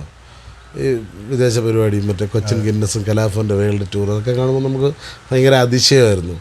പിന്നെ നമ്മുടെ ജയകുമാറാണ്, കലാഭവൻ ജയകുമാറിനൊക്കെ ഞാൻ കോട്ടയം കലാഭവന അങ്ങനെയുള്ള ട്രൂപ്പിലെ കളിക്കുമ്പോൾ പണ്ട് മുതലേ ജയകുമാറിൻ്റെയൊക്കെ കാസറ്റും ടി വി പരിപാടിയൊക്കെ നമ്മൾ കണ്ട് ഇവരുടെ അടുത്തൊക്കെ ഭയങ്കര ആരാധനയാണ്. പിന്നെ അവരുടെ മിമിക്രി കളിക്കാൻ പറ്റിയ ഭാഗ്യമായി. ആ സമയത്തൊക്കെ ഞാൻ ജയകുമാറിൻ്റെ വീട്ടിൽ പോകും. എനിക്ക് ഇവരുടെ അടുത്തൊക്കെ ഭയങ്കര ആരാധനയും കാര്യങ്ങളൊക്കെ. ജയകുമാറിൻ്റെ വീട്ടിൽ പോകുമ്പോൾ ജയകുമാറിൻ്റെ എനിക്ക് അന്നൊന്നും നമ്മൾ ഗൾഫിൽ പോയിട്ടില്ല, പാസ്പോർട്ട് പോലും ഇല്ല അന്നൊന്നും നമുക്ക്. അപ്പം പ്രൊഫഷണൽ മിമിക്രി സാധാരണ ചിലർ പണികളുമായിട്ട് ജയമാറണ്ണൊക്കെ ഇങ്ങനെ പാസ്പോർട്ട് കാണിച്ചിട്ട് ജയമാറണ്ണ ഇത് ഞാൻ കാര്യം അത് എനിക്ക് ക്രേസാണത് കാണാൻ. ഇതേ സ്ഥലമാണ്, ഞാൻ ഇത് നോക്കും, പുള്ളി ഇതേ സ്ഥലത്തിൻ്റെ വിസയാണ് അങ്ങനെ കാണിച്ച് അത് അപ്പോഴാണ് നമ്മൾ കാണുന്നത്. വിസയാണ് ഗൾഫിൽ വേറെ രാജ്യത്ത് പോകുമ്പോൾ വിസ വേണം, അവിടെ എയർപോർട്ട് അതൊക്കെ ആദ്യമായിട്ടാണ് നമ്മൾ കാണുന്നത്. ആദ്യമായിട്ട് ഗൾഫിൽ പോയി പരിചയപ്പെട്ട കുറേ പിള്ളേരുണ്ട്. അവരും ഇപ്പോഴും ഇന്നലെയും എനിക്ക് മെസ്സേജ് അയച്ചവരെല്ലാവരും. ഇപ്പോഴാ സുഹൃത്ത് ബന്ധം നമ്മൾ കാത്തു സൂക്ഷിക്കും. ഈ കലാകാരന്മാരുടെ ഏറ്റവും വലിയൊരു അസറ്റ് എന്ന് പറയുന്നത് ഇത്തരത്തിലുള്ള സൗഹൃദങ്ങളാണ്. എവിടെ പോയാലും നമ്മളെ അറിയും, അല്ലെങ്കിൽ നമ്മളോട് അവർ സ്നേഹം കാണിക്കും. അതുപോലെ കലാഭവനിൽ ഇൻ്റർവ്യൂവിന് പോയൊരു രസകരമായ കലാഭവനിൽ ഇൻ്റർവ്യൂവിന് പോയിട്ടുണ്ട് പണ്ട്. ഇവിടെ നിന്ന് ഒരു പൈസയൊക്കെ മുടക്കി കലാഭവനിൽ പിന്നെ ക്ഷണിച്ചതാണ്. അങ്ങനെ ആദ്യമായിട്ട് പോയി അങ്ങനെ അവിടെ നിന്ന് ലെറ്റർ വന്നെനിക്ക് കലാഭവനിലേക്ക് ക്ഷണിച്ചിരിക്കുന്നു എന്ന് പറഞ്ഞിട്ട് എനിക്കിവിടെ ലെറ്റർ വന്നപ്പോൾ ഞാൻ ഞെട്ടിപ്പോയി. അങ്ങനെ ഞാൻ ഇവിടെ നിന്ന് കാർഡുണ്ട് കലാഭവൻ്റെ, ആ കാർഡും കൊണ്ട് പോവുകയാണ്. കാർഡും കൊണ്ട് പോയപ്പോൾ അന്ന് ഇവിടെ നിന്നൊക്കെ കടം മറിച്ച് 2 ഓപ്പൺ ഷൂ ഒക്കെ മേടിച്ചു. ഓപ്പൺ ഷൂവും ബസ്സിനകത്ത് ഊരിയിട്ട് യാത്ര ചെയ്ത് പിന്നെ എറണാകുളം സൗത്ത് ബസ് സ്റ്റാൻഡിൽ കൊണ്ട് വണ്ടി നിർത്തി. ബസ് സ്റ്റാൻഡിൽ കൊണ്ട് വണ്ടി നിർത്തി ഞാൻ ഷൂ ഇട്ടപ്പം ഒരു കാലിൽ നിറച്ചും വെള്ളം, ഒരു കാല് ഷൂ ഓപ്പൺ ഷൂ അല്ലേ, ബാക്കിൽ ഇരുന്ന് ആരോ അതിനകത്ത് ഛർദ്ദിച്ചതാണ്. കാര്യം ഒരു കാലം പിന്നെ അത് നടക്കുമ്പോൾ ഒരു ചെറിയ സോറി ഇങ്ങനെ എന്താ പറയുക സൗണ്ട് ഉണ്ടല്ലോ, അങ്ങനെ പ്ലാക്ടാന്നുള്ള സൗണ്ട് ഉണ്ട്. ഞാൻ നോക്കിയപ്പോൾ ആൾക്കാരെല്ലാം ഇത് അവിടെയും പോകണം. കലാഭവനല്ലേ നമ്മൾ കേട്ടിട്ടുള്ള വലിയ സ്ഥാപനം, അവിടെ എങ്ങനെ കയറും. പിന്നെ ഞാൻ എൻ്റെ ഓപ്പൺ ഷൂ ഞാൻ കൊണ്ട് കഴുകി, ബസ് സ്റ്റാൻഡിൽ കൊണ്ട് കഴുകി അവിടെ നിന്ന് ഇട്ടിട്ടൊരു ഓട്ടോയും വിളിച്ച് നേരെ കലാഭവനിൽ ചെന്നപ്പോൾ കുറച്ച് ആർട്ടിസ്റ്റുകളുണ്ട്. അപ്പോൾ അവർ ഞങ്ങൾക്കൊരു റൂമൊക്കെ തുറന്ന് തന്നിട്ട് റിഹേഴ്സൽ ചെയ്യാൻ പറഞ്ഞു. ഒരു 4 സ്കിറ്റ് ചെയ്യാൻ പറഞ്ഞു. അങ്ങനെ അതായത് കലാഭവൻ്റെ ഒരു ടീം, മറ്റേ വലിയ ആർട്ടിസ്റ്റുകൾക്ക് പിന്നെ 2 പരിപാടി ഉണ്ടെങ്കിൽ ഞങ്ങളൊക്കെ വേറൊരു ടീമായിട്ട് ഒരു പരിപാടിക്ക് പോകാൻ വേണ്ടിയിട്ട് റിഹേഴ്സൽ 4 സ്കിറ്റൊക്കെ ചെയ്തു. ഞങ്ങൾ കുറേ ആർട്ടിസ്റ്റുകളുണ്ടായിരുന്നു ചെയ്തു. ലാസ്റ്റ് പിന്നെ എന്താ പറയുക ഒരു 5-6 ദിവസം കഴിഞ്ഞപ്പോൾ അവർക്ക് വലിയ താല്പര്യമില്ല. അവർ കണ്ടപ്പം പിന്നെ അമ്മമാർ പോരാ. അതിനുശേഷം ഇവരൊക്കെ എന്നെ കാണും, സിനിമയിലൊക്കെ അഭിനയിച്ചതിന് ശേഷം കാണും. അമ്മമാർ അന്ന് കൂടെ കളിച്ച അമ്മമാർ നോക്കി ഞങ്ങൾക്ക് ഭയങ്കര സന്തോഷം തോന്നി. കാര്യം ഞാനിവിടെ കളിച്ച കുറേ സ്കിറ്റൊക്കെ കൊണ്ട് അവിടെ ചെന്ന് കൊടുത്ത് നമ്മളങ്ങനെ കഴിഞ്ഞ് പിന്നെ അവർ എന്താ പറയുക അതൊക്കെ അങ്ങ് പോയി. പിന്നെ അതിന് ശേഷം കലാഭവനിൽ എന്നെ വിളിച്ചിട്ടുണ്ട്. ഞാൻ കലാഭവൻ്റെ പരിപാടിയൊക്കെ ചെയ്തിട്ടുണ്ട്. അന്നത്തെ കാലത്ത് എല്ലാ ആർട്ടിസ്റ്റുകൾക്കും ഒരു ആഗ്രഹമാണ് കലാഭവനിൽ പരിപാടി കളിക്കണം, കലാഭവൻ്റെ ട്രൂപ്പിൽ കളിക്കണം, ഭയങ്കര ആഗ്രഹം. അതുപോലെ ആഗ്രഹം കൊണ്ട് നടന്ന ഒരാളായിരുന്നു ഞാൻ. ഇപ്പം ഏകദേശം ഒരു 20-ലധികം സിനിമകളിൽ അല്ലേ? ഇല്ല, ഞാൻ ഏകദേശം പിന്നെ 85-90 സിനിമ അഭിനയിച്ചു. ഓ, വളരെ കാലങ്ങൾ കുറേ ഇവിടത്തിൽ അഭിനയിച്ചു. അതിൽ ശ്രദ്ധിക്കപ്പെട്ട, അതായത് നമ്മൾ എടുത്തു പറയാൻ പറ്റുന്ന മനസ്സിലേക്ക് ഓടിയെത്തുന്ന ഒരു വേഷങ്ങൾ പറയുകയാണെങ്കിൽ ഒന്ന് പറഞ്ഞ പോലെ പുലിമുരുകൻ, മധുരരാജ, സൂപ്പർ സ്റ്റാർസിൻ്റെ കൂടെ ഉള്ളത്, പിന്നെ ഗപ്പിയിലെ ഓണാച്ചൽ എന്നുള്ള ആ ഒരു കഥാപാത്രം നല്ല ഒരു ക്ലാസ് ഒരു കഥാപാത്രമായിരുന്നു. ആ സമയത്തായിരുന്നു പുലിമുരുകൻ നടന്നുകൊണ്ടിരുന്നത്. ശരി, അതിൻ്റെ കൂടെയാണ് ഗപ്പിയുടെ ഷൂട്ടിങ്. അന്ന് 3 പടമായിരുന്നു ഷൂട്ട് നടന്നുകൊണ്ടിരുന്ന ചിത്രം. 3 അല്ല, അന്ന് എനിക്ക് മൊത്തത്തിൽ 5 സിനിമ ഒരുമിച്ച് ഷൂട്ട് നടന്നു.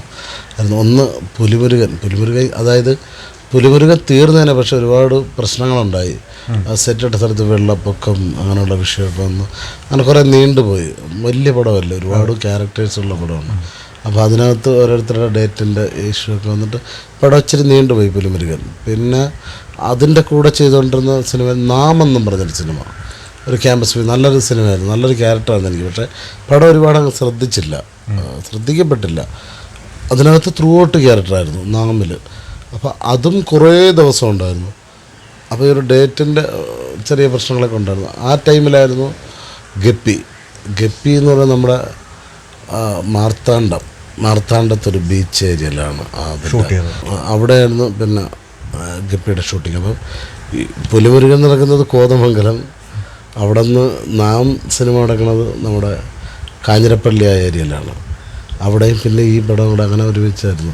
ആ സമയത്ത് കരിങ്കുന്നം 6S എന്ന് പറഞ്ഞു. അതിനകത്ത് നല്ല ക്യാരക്ടറാണ്. പക്ഷേ എനിക്കൊരു ഡേറ്റിൻ്റെ ഇതുമായിട്ട് അതിനകത്ത് ഞാനൊരു 4 ദിവസം അറ്റൻഡ് ചെയ്തുള്ളൂ. അതുകൊണ്ട് കുഞ്ഞ് ക്യാരക്ടറായിട്ട് കരിങ്കുന്നം 6Sനകത്ത് നല്ല ക്യാരക്ടറാണ്. പക്ഷേ ഡേറ്റ് ക്ലാഷ് ആയതുകൊണ്ട് ആ സമയത്ത് പിന്നെ നമ്മുടെ ചെമ്പൻ വിനോദ് ജോസ് അദ്ദേഹത്തിൻ്റെ ശിഖാമണി എന്ന സിനിമ, അത് കമ്പം തേനിയിലായിരുന്നു. ഈ ടൈമിലായിരുന്നു ആ പടം എല്ലാം. ഒന്നിച്ചായിരുന്നു. അത് അവിടെ ആയിരുന്നു ആ പടം. അപ്പോൾ അതിൻ്റെ ഇടയ്ക്കാണ് ഈ ഗപ്പിയിലും ക്യാരക്ടർ. പക്ഷെ നല്ല ശ്രദ്ധിക്കപ്പെട്ട നല്ല അഭിപ്രായം പറഞ്ഞത്. പിന്നെ അതുപോലെ ലൈഫ് ഓഫ് ജോസൂട്ടിയിലെ ആട് 2-ലെ ആട് ഫസ്റ്റില് അഭിനയിക്കാൻ പറ്റില്ല. ഫസ്റ്റിൽ ഞാനില്ലായിരുന്നു. ആട് 2-ലെ സെക്കൻഡ് പാർട്ടിലെ പോലീസ് വേഷം. പിന്നെ നല്ലൊരു ക്യാരക്ടർ ആദ്യമായിട്ട് സിനിമയിൽ കിട്ടിയത് hotel California, Aji John direct ചെയ്ത പടം, അനൂപ് അണ്ണൻ. അങ്ങനെ അവിടെ വെച്ചിട്ടാണ് മലയ്ക്ക് പോണ. അതെ നല്ല കുറേ സീക്വൻസ് ഉണ്ടായിരുന്നതാണ്. നന്ദോണ്ണൻ, ജയസൂര്യ, അങ്ങനെ ചേട്ടൻ്റെ ഇടയ്ക്ക് ആദ്യമായിട്ട് അഭിനയിച്ചതാണ് കാലിഫോർണിയ. അതിൽ നല്ലൊരു ക്യാരക്ടറായിരുന്നു. ഒരുപാട് പേര് ആദ്യമായിട്ട് കണ്ടിട്ട് സിനിമ കണ്ടിട്ട് അഭിപ്രായം പറഞ്ഞൊരു സിനിമയായിരുന്നു. പിന്നെ അതിനു മുമ്പ് അഭിനയിച്ച മുഹബത്ത്, ഉണ്ട്. അങ്ങനെ ഈ കാലിഫോർണിയയ്ക്ക് ശേഷം പിന്നെ സജിയുടെ ആംഗ്രി ബേബീസ് എന്ന് പറഞ്ഞ സിനിമയുണ്ട്, അതിൽ നല്ലൊരു ക്യാരക്ടർ. അതിനുശേഷം പിന്നെ റഷീദ് ടാക്സി, അങ്ങനെ കുറേ പടം അങ്ങനെ ചെയ്തു. അതിനൊക്കെ ശേഷമാണ് പിന്നെ പുലിമുരുകനൊക്കെ ചെയ്തത്. അപ്പോൾ സിനിമയിലുള്ള സൗഹൃദങ്ങൾ, അതായത് ഒരുപാട് ഇപ്പം ഒട്ടേറെ നമ്മൾ പ്രശസ്തരായ ഹാസ്യ നടന്മാരോടൊപ്പം കോമ്പിനേഷൻ സീനിലും അഭിനയിക്കാൻ പറ്റി. ഇതുപോലെ തന്നെ നമ്മളെ 2 സൂപ്പർ സ്റ്റാറിനൊപ്പം അഭിനയിക്കാൻ പറ്റി. അപ്പോൾ ഇപ്പം ഇതുവരെ ചെയ്ത വേഷങ്ങളിൽ നല്ല സംതൃപ്തി കിട്ടിയ, അല്ലെങ്കിൽ ആ ചെയ്ത കാര്യങ്ങളിൽ ആൾക്കാർ ഓർത്തിരിക്കുന്ന തരത്തിൽ കുറേ വേഷങ്ങൾ ചെയ്യാൻ പറ്റുമല്ലോ. അപ്പോൾ അതിനെ പറ്റിയൊക്കെ എല്ലാം എന്താ പറയുന്നു, അവർ ചെയ്ത ക്യാരക്ടറെല്ലാം നമ്മൾ ചെയ്തു. പക്ഷേ എന്താ പറയുക, എൻ്റെ മനസ്സിൽ കുറേ ക്യാരക്ടറുകളൊക്കെ ഉണ്ട്. ഇങ്ങനെയുള്ള എനിക്ക് കുറച്ച് നെഗറ്റീവ് ക്യാരക്ടറൊക്കെയാണ് ഭയങ്കര താല്പര്യമുള്ള ഒരാളാണ്. പക്ഷേ അതൊന്നും ചെയ്യാൻ ഇതുവരെ കിട്ടിയിട്ടില്ല. അങ്ങനെയുള്ള ക്യാരക്ടറുകളൊന്നും എനിക്ക് ഇതുവരെ അങ്ങനെ ഈ ഹാസ്യത്തിൻ്റെ ആ ഒരു ട്രാക്കിൽ തന്നെയാണ് ഇപ്പോഴും പോകുന്നത്. അതെ, ഇപ്പോഴും അങ്ങനെയുള്ള നമ്മളായിട്ടുള്ള കുറേ ക്യാരക്ടറുകളുണ്ടല്ലോ നമ്മൾ ചെയ്തു വെച്ചാൽ. അങ്ങനത്തെ ഉള്ള ക്യാരക്ടറുകൾ ഇപ്പോഴത്തിന് വന്നാലും ആ ടൈപ്പുള്ള ക്യാരക്ടർ ആകുമ്പോഴത്തേന് എന്നെ വിളിച്ച് അങ്ങനെ ചെയ്യും. അപ്പോൾ എനിക്ക് ഇങ്ങനെയുള്ള ക്യാരക്ടർ ചെയ്യാൻ ഭയങ്കര ആഗ്രഹമാണ്. അതിപ്പം എപ്പോഴെങ്കിലുമൊക്കെ ചെയ്യണം എന്ന് വരുമല്ലോ, ടൈമുണ്ടല്ലോ. തീർച്ചയായിട്ടും അതുപോലെയുള്ള ക്യാരക്ടേഴ്സും ചെയ്യാൻ അവസരം ഉണ്ടാവും. പിന്നെ ഈ ഇടയ്ക്ക് ഇപ്പോൾ ഹിറ്റ് ഇതുപോലെ നമുക്ക് ഈ ഇടയ്ക്കിടയ്ക്ക് ഓരോ സാധനങ്ങൾ വൈറലാവും. ഷാബി സാറിൻ്റെ ചിൽഡ്രൻസ് പാർക്ക് എന്ന സാധനത്തിനകത്ത് ഞാനും ബേസിലും കൂടി ഇപ്പോൾ പൊറോട്ട അത് എനിക്ക് ഇതിനുള്ളതെന്ന് പറഞ്ഞാൽ അത് ഭയങ്കരമായിട്ട് വൈറലായി. അത് സിനിമ അത്യാവശ്യം കുഴപ്പമില്ലാത്ത സിനിമയായിരുന്നു ചിൽഡ്രൻസ് പാർക്ക്. പക്ഷേ ആ സമയത്ത് തന്നെ പ്രളയം വന്നിട്ട് അത് ഭയങ്കരമായിട്ട് ബാധിച്ചു ചിത്രത്തിനെ. ഷറഫുദ്ദീൻ, വിഷ്ണു, ധ്രുവൻ, അവർ 3 പേരായിരുന്നു നായകന്മാർ. നല്ല പടമായിരുന്നു, കുഴപ്പമില്ലാത്ത നല്ല അഭിപ്രായമുള്ള പടമായിരുന്നു. അത് ആ പ്രളയ സമയത്ത് വന്നിട്ട് ഇല്ലായിരുന്നു. അതുപോലെ ആട് 2-ലെ വേഷം, ആട് 2 നന്നായിട്ട് ഓടി. അതും പിള്ളേർക്ക് ഇഷ്ടപ്പെട്ട പടമല്ലേ. അത് ഭയങ്കരമായിട്ട് ജനങ്ങൾ ഇഷ്ടപ്പെട്ടു. അതിനകത്ത് പോലീസ് ഓഫീസറായിട്ട് ശശിനെ വലിയ പേടിയായി. കൊള്ളാം സാറിന് ഓവറാക്കണ്ട, ഞാൻ പറയാം. ആട് 3 ഇറങ്ങാൻ പോകണുണ്ട്. എൻ്റെ ഷൂട്ടാണ്. അപ്പോൾ ഇതുപോലുള്ള ഒട്ടനവധി സെറ്റുകൾ, നമ്മൾ ഈ സെറ്റുകളിൽ കിട്ടുന്ന ഒഴിവ് സമയങ്ങളിലൊക്കെ ഇതുപോലുള്ള ഒരുപാട് തമാശകൾ ഉണ്ടാവുന്നു എന്ന് ഞാൻ കേട്ടിട്ടുണ്ട്. അപ്പോൾ അത്തരത്തിലുള്ള എന്തെങ്കിലും രസകരമായ നമ്മൾ പ്രേക്ഷകരോട് പങ്കുവയ്ക്കാൻ പറ്റുന്ന അങ്ങനെ ലൊക്കേഷനിലിരുന്ന് എന്തോ നമുക്ക് വേണ്ടപ്പെട്ട കുറേ സുഹൃത്തുക്കൾ വരും. അത് സിനിമയിൽ പോയിട്ട് കിട്ടിയതുമല്ല, അതിനു മുമ്പുള്ള സുഹൃത്ത് ബന്ധങ്ങളൊക്കെയാണ്. സിനിമയിൽ ചെന്നിട്ട് ഒരുപാട് വലിയ ആൾക്കാരെ പരിചയപ്പെടാൻ പറ്റിയിട്ടുണ്ട്, അവരോട് സഹകരിക്കാൻ പറ്റിയിട്ടുണ്ട്. പിന്നെ എന്ന് പറയുന്നത് ഒരു ആർട്ടിസ്റ്റ് എന്ന രീതിയിൽ ഞാനൊരു സ്റ്റേജ് ആർട്ടിസ്റ്റാണ്. അപ്പോൾ സ്റ്റേജ് ആർട്ടിസ്റ്റ് എന്ന രീതിയിൽ എനിക്ക് ഏറ്റവും വലിയൊരു അനുഭവം, മറക്കാൻ പറ്റുന്ന ഒരു ആർട്ടിസ്റ്റിന് കിട്ടുന്ന ഏറ്റവും വലിയ സൗഭാഗ്യമാണ് ഈ വലിയ സ്റ്റാറുകളോടൊപ്പം സ്റ്റേജ് ഷോ ചെയ്യാൻ പറ്റുന്നത്. അത് ഒരു സ്റ്റേജ് കലാകാരന് അതൊരിക്കലും മറക്കാൻ പറ്റാത്ത അനുഭവമാണ്. കാര്യം നമ്മൾ ചെറിയ സ്റ്റേജ് മുതൽ കുഞ്ഞു പരിപാടി മുതൽ ഈ വലിയ വലിയ സ്റ്റേജിൽ നിൽക്കുമ്പോൾ വലിയ വലിയ മെഗാ ഷോയിൽ നിൽക്കുമ്പോൾ അതൊക്കെ ജീവിതത്തിൽ നമുക്ക് വീണ് കിട്ടിയ ആ സൗഭാഗ്യമാണ് അതൊക്കെ. ലാലേട്ടൻ്റെ കുറേ സ്റ്റേജ് ഷോ നമ്മൾ ചെയ്തു. ലാലേട്ടൻ്റെ അവിടെ പിന്നെ സൗദിയിലും ദുബായിലും സൗദിയെ ഷോയ്ക്കാണ് ലോക്ക്ഡൗൺ ആയത്. ഫ്ലവേഴ്സ് ടിവിയുടെ ഷോ അതിന് മുമ്പ് കുവൈറ്റിലും പിന്നെ അമ്മയുടെ ഷോ ആയപ്പോൾ മമ്മൂക്കയുടെ ലാലേട്ടനോടൊപ്പം ഒരു സ്റ്റേജിൽ ഒക്കെ എന്താ പറയാൻ, അതൊരു കലാകാരന് ഒരു സ്റ്റേജ് ആർട്ടിസ്റ്റ് സംബന്ധിച്ചുള്ള മിമിക്രി ആർട്ടിസ്റ്റ് സംബന്ധിച്ചും ജീവിതത്തിലെ ഏറ്റവും വലിയ സൗഭാഗ്യമാണ്. തീർച്ചയായിട്ടും അതൊക്കെ നമുക്കെന്ത് പറയാൻ, രണ്ട് മഹാനടന്മാരോടൊപ്പം ഒപ്പം അമ്മ ഷോയ്ക്ക് ഹിറ്റായ ഒരു സ്കിറ്റാണ്. നസീർക്കയും ഷാജോൻ ചേട്ടനും ഞങ്ങളെല്ലാവരും കൂടെ ചെയ്ത സ്കിറ്റുണ്ട്. രണ്ട് ഗുണ്ടകളാണ് നാട്ടിലെ, മമ്മൂക്കയും ലാലേട്ടനും. ആ സമയത്ത് മമ്മൂക്കയുടെ കൂടെ ഞാൻ അവിടെ ലാലേട്ടൻ്റെ കൂടെ മണിയമ്പിള്ള സാറും അങ്ങനെ കുറേ ടീമും. അതൊക്കെ ഒരുപാട് ആൾക്കാർ പ്രേക്ഷകരെ ചിരിപ്പിച്ച. അതെ അതെ അതെ അതെ അതെ അതൊക്കെ തന്നെ ഒരു ആർട്ടിസ്റ്റിൻ്റെ ഏറ്റവും വലിയ ഭാഗ്യമാണ് അതൊക്കെ അങ്ങനെ ചെയ്യാൻ പറ്റിയത്. സിനിമയിലുള്ള അടുത്ത സൗഹൃദങ്ങൾ? സിനിമയിൽ എനിക്കെപ്പോഴും എനിക്ക് പ്രചോദനം, എനിക്ക് ഏറ്റവും സപ്പോർട്ട് ചെന്നിട്ടുള്ള ആൾക്കാരാണ്. പിന്നെ സുരാജണ്ണൻ ഭയങ്കരമായിട്ട് നാട്ടുകാരനുണ്ട്. പിന്നെ നമ്മുടെ അദ്ദേഹത്തിൻ്റെ പരിപാടികളൊക്കെ കണ്ടാണ് ഇത് ചെയ്ത്. പിന്നെ സിനിമയിൽ ഉള്ളതെന്ന് പറഞ്ഞാൽ ഷാജോൻ ചേട്ടൻ. ഷാജോൻ ചേട്ടൻ ഭയങ്കര അടുത്ത സുഹൃത്താണ്, ജ്യേഷ്ഠനെ പോലെയാണ്. പിന്നെ കോട്ടയം നസീർ, പിന്നെ നമ്മുടെ പാലക്കാട് ഷാജു ശ്രീധർ, ടിനി ടോം, ഇവരൊക്കെയാണ് നമുക്കെപ്പോഴും ഒരു പ്രചോദനവും. അവരൊക്കെ നമ്മളെ ഭയങ്കരമായിട്ട് സപ്പോർട്ട് ചെയ്യുന്ന ആൾക്കാരാണ്. അത് പറയുമ്പം ഇപ്പം സുരാജ് വെഞ്ഞാറമൂട് ഇപ്പോൾ നാഷണൽ അവാർഡ് വിന്നറാണ്, സ്വന്തം നാട്ടുകാരൻ. അത് നമ്മുടെ ഗുരുനാഥനാണ് സുരാജണ്ണൻ. കുറേ പടത്തിൽ സുരാജണ്ണൻ എന്നെ ഇങ്ങനെ പറഞ്ഞിട്ട് അവനെ വിളിച്ചിട്ട് ഇങ്ങനെ കേട്ടെ, ഈ പുലിമുരുകനായപ്പോലും ഞാൻ പേടിച്ചിരുന്ന സമയത്തൊക്കെ പുള്ളി ഭയങ്കരമായിട്ട് സപ്പോർട്ട് ചെയ്തു എന്ന് പറഞ്ഞിട്ട്. അതൊക്കെ ഒരു അവസരമാണ്. ഞാൻ ചെയ്ത കുറേ നല്ല സിനിമകളെല്ലാം സുരാജൻ്റെ കൂടെ ആയിരുന്നു. പുലിമുരുകനും പിന്നെ നമ്മുടെ ലൈഫ് ഓഫ് ജോസ് കുട്ടി, അതും ഷീ ടാക്സിയൊക്കെ ത്രൂ ഔട്ട് സുരാജൻ്റെ കൂടെ ആയിരുന്നു. അങ്ങനെ ഇപ്പം സുരാജ് വെഞ്ഞാറമൂടൊക്കെ ഇപ്പം നമ്മൾ ആ ഹാസ്യതാരം എന്നൊക്കെ മാറി അതിൽ നിന്നൊക്കെ വേറെ ലെവലിലേക്ക് എത്തി. ഇപ്പം ഒരു അഭിനയ പ്രാധാന്യമുള്ള വേഷങ്ങളിലേക്ക് വലിയ ക്യാരക്ടർ ചെയ്യുന്ന ആർട്ടിസ്റ്റ്, വലിയൊരു ആർട്ടിസ്റ്റ്. അതെ അതെ. അപ്പോൾ അതുപോലെ നോബിക്കും ഈ പറഞ്ഞ പോലെ ഫ്യൂച്ചറിൽ കുറച്ചുകൂടെ സീരിയസ് ആയിട്ടുള്ള വേഷങ്ങൾ കിട്ടുക എന്താ പറയുക, നമ്മളെല്ലാവരും ആത്മവിശ്വാസമുണ്ട്. ഞാൻ പറഞ്ഞ നമ്മുടെ ഈ തെക്കൻ കേരളത്തിലുള്ള ഒരുപാട് ആർട്ടിസ്റ്റുകൾ, ഒട്ടുമിക്ക ആർട്ടിസ്റ്റുകളും പിന്നെ സുരാജണ്ണനെ അനുകരിക്കുന്നവരാണ്, സുരാജണ്ണനെ കണ്ടുപിടിക്കുന്നവരാണ്. കാര്യം സുരാജണ്ണൻ എന്ന് പറയുന്ന ആർട്ടിസ്റ്റ് എന്താ പറയുന്ന പക്ക ടൈമിങ്ങുള്ള ആർട്ടിസ്റ്റാണ്. സ്റ്റേജിലായ പോലും ഇത്ര ടൈമിങ്ങുള്ള ആർട്ടിസ്റ്റ് നമ്മൾ കണ്ടിട്ടില്ല. അത്ര അങ്ങനെ പുള്ളിയെ എന്താ പറയുക, പുള്ളിയെ അനുകരിച്ചാണ്. അപ്പോൾ പുള്ളി കോമഡി ചെയ്തപ്പോൾ അത് കണ്ട് കോമഡി ചെയ്തു. പുള്ളി ക്യാരക്ടർ വേഷം ചെയ്യാൻ തുടങ്ങിയപ്പോൾ പുള്ളിയെ വീണ്ടും അനുകരിക്കുന്നു. പിന്നെ സിനിമയിൽ എനിക്ക് നല്ല ക്യാരക്ടറുകൾ തന്ന ആദ്യമായിട്ട് അനൂപണ്ണനാണ്. അനൂപണ്ണ സജ്ജിയണ്ണൻ്റെ പടത്തിലൊക്കെ ഒരുപാട് സപ്പോർട്ട് ചെയ്ത അനൂപണ്ണനെ. ഇപ്പോഴും പല ഇതിനും അനുപണ്ണ വിളിക്കാറുണ്ട്. അങ്ങനെയുള്ള കാര്യങ്ങൾ നമ്മളായാലും നമുക്കൊരു കാര്യം പറയാനായിട്ട് അനുപണ്ണ വിളിച്ച് കാര്യം സംസാരിക്കുക. പിന്നെ പ്രീമിയർ പത്മിനി വെബ് സീരീസ് ഒരു തരംഗമായിക്കൊണ്ടിരിക്കുകയാണ് എന്ന് വെച്ചാൽ പ്രത്യേകിച്ച്. അപ്പോൾ അതിൻ്റെ അണിയറ പ്രവർത്തകരൊക്കെ നമ്മോടൊപ്പം ഇവിടെ ഉണ്ട്. പ്രീമിയർ പത്മിനിയുടെ ഏറ്റവും വലിയ പ്രത്യേകത എന്ന് പറയുന്നത് ഒരു ആർട്ടിസ്റ്റ്. അപ്പോൾ അതിനകത്തുള്ള എല്ലാം പിന്നെ ഡയറക്ടറായാലും ആർട്ടിസ്റ്റുകളായാലും എല്ലാവരും നമ്മൾ ഒരുമിച്ചുള്ളവരാണ്. അപ്പോൾ അവിടെയൊക്കെ അതെല്ലാം പിന്നെ ഹിറ്റാവാനുള്ളൊരു കാരണമുണ്ട്.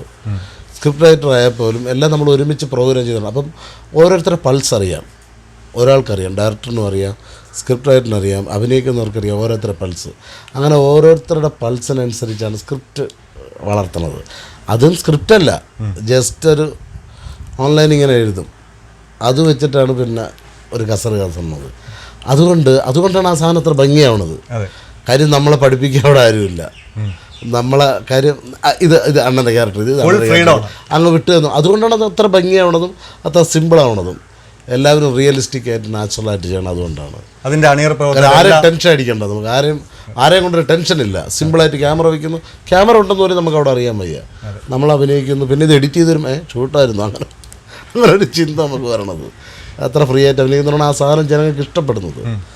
അത് ഭയങ്കരമായിട്ട് ഇപ്പോൾ ഹിറ്റായി. അതിനകത്ത് ചക്ക ഭയങ്കരമായിട്ട് വൈറലായ ഒരു സാധനമാണ്. ഈ ചക്കയൊന്നും സത്യത്തിൽ സ്ക്രിപ്റ്റിൽ പോലും ഇല്ല. ഞാനും അഖിലും കൂടെ ഇങ്ങനെ പാലത്തിരിക്കുന്ന സമയത്ത് അവിടെ നിന്നിട്ട് ആരും പോകല്ലെന്ന് പറഞ്ഞപ്പോൾ ഒരു ചേട്ടൻ ചക്കയും കൊണ്ടത് വഴി പോയി ചേട്ടാ പോകല്ലേ ഷൂട്ട് ചെയ്ത് പുള്ളി ബാക്കിൽ കൂടെ പോകുന്നു. അതിൻ്റെ ഇടയ്ക്ക് നമ്മൾ 2 ചുളയും ചെയ്യണമെന്ന് പറഞ്ഞ് പുള്ളി അവിടെ വെച്ച് തന്നെ 2 ചുള എടുത്തു തരാം. സ്വാഭാവികമായിട്ട് അങ്ങനെ സംഭവിച്ചു. പിന്നീടാണ് നമ്മൾ അതിനെ ഒന്ന് ഇങ്ങനെ ഒരു സാധനം പിടിച്ചത്. കൊള്ളാം, ഓക്കെ, പുള്ളി ഒന്നുകൂടെ വിട്ട് അത് ഹിറ്റായി. നമ്മളത് ഹിറ്റാവുമെന്ന് പ്രതീക്ഷിച്ച് ചെയ്തതല്ല. ഉച്ചയ്ക്ക് ചോറിൻ്റെ കൂടെ ചക്ക, രാവിലെ പുട്ടിൻ്റെ കൂടെ ചക്ക, പിറ്റേന്ന് പഴഞ്ഞിയുടെ കൂടെ ചക്ക തിന്നാണ് മടുത്ത്. ചക്ക കാണുമ്പോൾ പ്രാന്താണ്. 2 ചുളയും ഞാൻ അപ്പോൾ നമ്മൾ പ്രീമിയർ പത്മിനിയുടെ കൂടുതൽ വിശേഷങ്ങൾ അതിൻ്റെ അണിയറ പ്രവർത്തകർ നമ്മോടൊപ്പം ഇവിടെ ചേരുകയാണ്. അവരോടൊപ്പം നമുക്ക് പങ്കുവയ്ക്കാം രസകരമായ ആ നിമിഷങ്ങളിലേക്ക്. നോബി അവരെല്ലാവരെയും നമുക്കൊന്ന് പരിചയപ്പെടുത്താം. ഇത് അഖിലിനെ പിന്നെ പ്രത്യേകിച്ച് പരിചയപ്പെടുത്തേണ്ട കാര്യമല്ല. കോമഡി സ്റ്റാഴ്സിലും സിനിമയിലും സീരിയലിലൊക്കെ നിറഞ്ഞു നിൽക്കുന്ന നിറസാന്നിധ്യമാണ് കൊട്ടി അഖിൽ. നമസ്കാരം. പിന്നെ അതുപോലെ തൊട്ടപ്പുറത്തേക്കുന്നത് അനൂപ് ബാഹുലേയൻ, പ്രീമിയർ പത്മിനിയുടെ ഡയറക്ടറാണ്. അദ്ദേഹം ഈ ഡയറക്ടർ ആവുന്നതിന് മുമ്പേ വലിയൊരു മിമിക്രി ആർട്ടിസ്റ്റാണ്. ഒരുപാട് ട്രൂപ്പുകളിൽ ശ്രീകാന്തിൻ്റെ ശിഷ്യനാണ് അദ്ദേഹം. പിന്നെ അതുപോലെ ഒരുപാട് സിനിമകളിൽ അനൂപ് നേരത്തെ അഭിനയിച്ചിട്ടുണ്ട്. അദ്ദേഹമാണ് ഇപ്പോൾ പ്രീമിയർ പത്മിനിയുടെ ഡയറക്ടർ. ഒരു പുതിയ സിനിമയുടെ പടിപ്പുരയിലാണ്. അതിൻ്റെ സ്ക്രിപ്റ്റ് വർക്കും കാര്യങ്ങളൊക്കെ ഇങ്ങനെ ഗംഭീരമായിട്ട് നടന്നുകൊണ്ടിരിക്കുകയാണ്. ഇദ്ദേഹം പ്രത്യേകിച്ച് പരിചയപ്പെടുത്തേണ്ട കാര്യം എല്ലാവർക്കും അറിയാം. നമ്മുടെ പ്രീമിയർ പത്മിനിയുടെ അടിയിൽ എഴുതി കാണിക്കും പ്രൊഡക്ഷൻ കൺട്രോളർ സലീം മേലക്കൽ. അദ്ദേഹത്തിൻ്റെയാണ് ഇപ്പോൾ ഭയങ്കരമായിട്ട് വൈറലായിക്കൊണ്ടിരിക്കുന്നത്. ഞങ്ങളുടെ ഒരു ഡോക്ടർ അഖിലിനെയൊക്കെ പിടിച്ച് ചെക്ക് ചെയ്ത നേരത്തെ പറയുന്നുണ്ടല്ലോ, ഡോക്ടർ സലീം മേലക്കൽ. ഡോക്ടർ പേരെന്തെന്ന് പറഞ്ഞ? സലീം മൈലക്കൽ. മൂക്കള സലീം. സാർ അത് മെഡിക്കൽ സലീം എന്നാ ചെയ്യും. മൂക്കളയാണോ മെഡിക്കലാണെന്ന് നമ്മൾ തീരുമാനിച്ചോളും. അത് അദ്ദേഹത്തിൻ്റെ പേര് ഞങ്ങൾ കടമെടുത്താണ്. അതിൻ്റെ റോയൽറ്റി കൊടുക്കണമെന്ന് പറഞ്ഞ് ഡെയിലി വീട്ടിൽ വന്ന് ബഹളം ഉണ്ടാക്കുന്ന ഒരു വ്യക്തിയാണ്. ലോക്ക്ഡൗണിൻ്റെ അതിൻ്റെ പ്രൊസീജിയർ അനുസരിച്ച് തന്നെ നമ്മൾ ഇത് ഷൂട്ട് ചെയ്തതെല്ലാം നമ്മൾ പെർമിഷനോടുകൂടി 5-6 പേര് മാത്രം നിന്നുകൊണ്ടാണ് ഇത് ഷൂട്ട് ചെയ്തത്. ആഹാരം വരെ നമ്മൾ ഇതുകൊണ്ട് നമ്മൾ ചില ദിവസങ്ങളിൽ നമ്മൾ ഉച്ചയ്ക്കുള്ള ആഹാരം വരെ ഉപേക്ഷിച്ചു. കാര്യം ആഹാരം കഴിക്കാനുള്ള ഇതില്ലായിരുന്നു. നമ്മൾ ലൊക്കേഷൻ വീട്ടിൽ വന്നിട്ടാണ് കഴിക്കുന്നത്. നിങ്ങളെല്ലാവരും സപ്പോർട്ട് കൊണ്ടാണ് ഞങ്ങൾ എല്ലാവരും ഇവിടെ എത്തിയത്. ഇനിയും ഒരുപാട് യാത്രകൾ ഞങ്ങൾക്ക് എല്ലാവർക്കും ചെയ്യേണ്ടതുണ്ട്. ഒരുപാട് പുതിയ വെബ് സീരീസും TV പ്രോഗ്രാംസും ഒരു സിനിമയുടെ പണിപ്പുറയിലാണ് ഞങ്ങളെല്ലാവരും. അതൊക്കെ ഇനി പുറത്തിറങ്ങണം. അപ്പോൾ നിങ്ങളെല്ലാവരുടെയും പ്രാർത്ഥനയും സപ്പോർട്ടും ഒക്കെ വേണം. ഇനിയും പ്രീമിയർ പത്മിനിയുടെ പുതിയ നല്ല നല്ല സീരീസ് വരും. എല്ലാവരും അത് കാണുക, സപ്പോർട്ട് ചെയ്യുക, സബ്സ്ക്രൈബ് ചെയ്യുക ഞങ്ങളുടെ ചാനൽ. അപ്പോൾ അതുപോലെ തന്നെ നമ്മുടെ ഈ ചാനൽ X3 മീഡിയ എല്ലാവരും സപ്പോർട്ട് ചെയ്യണം. കാര്യം പുതിയൊരു ചാനലാണ്. ഒരുപാട് ഇൻ്റർവ്യൂസൊക്കെ അവരെടുത്തു വരുന്നു. ഹിറ്റാക്കണം. എല്ലാം നമ്മുടെ കയ്യിലാണ്. ഒരൊറ്റ വിരൽത്തുമ്പ് കൊണ്ട് നമുക്ക് ഒരു ലോകം കീഴടക്കാനെന്ന് കാണിച്ചു തന്നതാണ് നമ്മുടെ ഈ സോഷ്യൽ മീഡിയ. അതുകൊണ്ട് നമ്മുടെ ഈ X3 മീഡിയ സപ്പോർട്ട് ചെയ്യുക. എല്ലാവരെയും നിങ്ങൾ സപ്പോർട്ട് ചെയ്യണം. കാര്യം പ്രേക്ഷകരാണ് ഏറ്റവും വലുത്. നിങ്ങളുടെ 2 കണ്ണുകളാണ് ഞങ്ങളെ ലോകത്തിൻ്റെ മുന്നിൽ വലിയവനും ചെറിയവനും ആക്കുന്നത് നിങ്ങളുടെ 2 കണ്ണുകളാണ്. അപ്പോൾ നിങ്ങളുടെ കണ്ണുകളാണ് ഞങ്ങളുടെ പവർ. അപ്പോൾ നിങ്ങൾ ആ കണ്ണുകൾ കൊണ്ട് ഞങ്ങളെ സ്നേഹിക്കുകയും ഞങ്ങളെ സപ്പോർട്ട് ചെയ്യുകയും ചെയ്യുമ്പോൾ ഞങ്ങൾക്ക് ഒരുപാട് ഊർജ്ജം കിട്ടും. അപ്പോൾ നിങ്ങളുടെ ഈ സപ്പോർട്ടും പ്രാർത്ഥനയൊക്കെ വീണ്ടും ഞങ്ങളുടെ ജീവിതത്തിൽ പ്രതീക്ഷിക്കുകയാണ്. Thank you. ഇപ്പോൾ ഈ പോലീസുകാർ ഇത്രയും സ്ട്രിക്റ്റ് ചെയ്ത് ചെക്ക് ചെയ്തും കാര്യങ്ങളൊക്കെ നടത്തുന്നത് എന്തിനു വേണ്ടിയാണെന്ന് അറിയാം. പിന്നെ വലിയൊരു മഹാരോഗമല്ലേ? എന്താണ് ആ രോഗം എന്നറിയാം? കോളറ. അവൻ ഈ വയറിൽ ഇടയ്ക്കിടയ്ക്ക് കിട്ടണതാണ്. നമുക്കാണിത് ആദ്യം. അതുകൊണ്ട് അവൻ ഞെട്ടേണ്ട ആവശ്യമില്ല. നമുക്ക് ആദ്യം നമുക്ക് പരസ്പരം ഇരുന്ന് സന്തോഷിക്കാതെ നീ എന്നെ സന്തോഷിപ്പിക്കും, ഞാൻ നിന്നെ